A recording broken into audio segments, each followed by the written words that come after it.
ബെറ്റ്മാറ്റോ ഉപയോഗിച്ചുള്ള പാൽക്കൂൺ കൃഷിയിൽ കേസിംഗ് വളരെ പ്രധാനപ്പെട്ട ഘടകമാണ്. കേസിംഗ് വളരെ ശ്രദ്ധയോടുകൂടി ചെയ്യണം. കേസിംഗ് മിക്സർ പ്രത്യേകിച്ച് മുൻകൂട്ടി തയ്യാറാക്കേണ്ടതുണ്ട്. മണ്ണും ചാണകപ്പൊടിയും ചകിരിച്ചോറും ചേർന്ന മിശ്രിതമാണ് ഇവിടെ കേസിംഗ് മിക്സറായിട്ട് ഉപയോഗിക്കുന്നത്. പൊടി വേവിക്കുന്ന അതേ രീതിയിൽ ബാരലിൽ വേവിച്ചെടുത്താണ് ഇവിടെ കേസിംഗ് മിക്സർ ഉപയോഗിക്കുന്നത്. ബെഡുകളുടെ മുകൾ വശം മുറിച്ചു മാറ്റി 1.5 ഇഞ്ച് മാത്രം പ്ലാസ്റ്റിക്കിന്റെ അഗ്രം നിലനിർത്തിക്കൊണ്ടാണ് ഇവിടെ കേസിംഗ് ചെയ്യുന്നത്.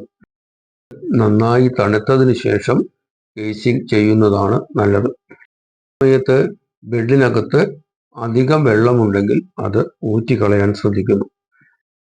ഡെറ്റോൾ ഉപയോഗിച്ച് നമ്മുടെ കൈകളും നാം ഉപയോഗിക്കുന്ന കത്തിയും മറ്റും നല്ല രീതിയിൽ വൃത്തിയാക്കാനായിട്ട് ശ്രദ്ധിക്കേണ്ടതുണ്ട്.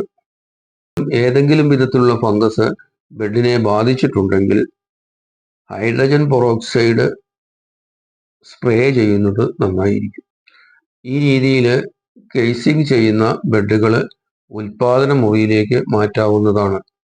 7 ദിവസം കൊണ്ട് കൂൺ മുകുളങ്ങൾ മുളച്ച് വരുന്നതായിരിക്കും.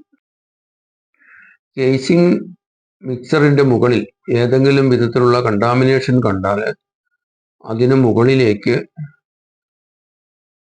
ഹൈഡ്രജൻ പെറോക്സൈഡ് സ്പ്രേ ചെയ്യുന്നത് നന്നായിരിക്കും.